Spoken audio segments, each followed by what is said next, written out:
গানখানি যদি ভালো লাগে কোনোদিন ভুলে যায় না গো।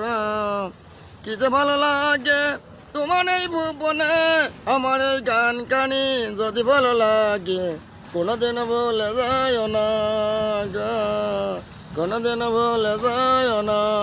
কি যে ভালো লাগে তোমার এই ভুবনে, কি যে ভালো লাগে তোমার এই ভুবনে, আমার এই গানখানি যদি ভালো লাগে কোনোদিন ভুলে যায় না।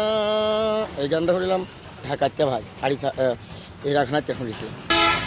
আমার ভাই খুব ভালো মানুষ, আর আমার ভাইয়ের কাছে আসলে আমার কষ্ট দুঃখ সব যন্ত্রণা সব ঘুরে যায়। হ্যাঁ, আর ভাই দেখলে খুব ভালো লাগে। হ্যাঁ, ভাইটা খুব ভালো মানুষ, আমার ভাবি সব ভালো মানুষ, বাপ মাও ভালো মানুষ মনে হয়। গান তাহলে একটা গানটা শুনো। আর গান গাওয়াটা এই গানটা শুনে আর কোনো গান গাওয়া। বলছি যে তুমি হচ্ছে গিয়ে কি কারণে তোমার এই হচ্ছে গিয়ে রাস্তায় রাস্তায় বেড়াও তুমি? রাস্তায় রাস্তায় এমনি বেড়ায় ভালো লাগে। তাই ভাবি শাক দিয়েছে তাই? না ভাবি তো ভালো মানুষ, তাহলে তার একটা ভাবির নিয়ে একটা গান গাও, কষ্টের গান। ভাবি না কে গান গাবে, ভাবি না কে গান প্রেমের সমাধি ভেঙে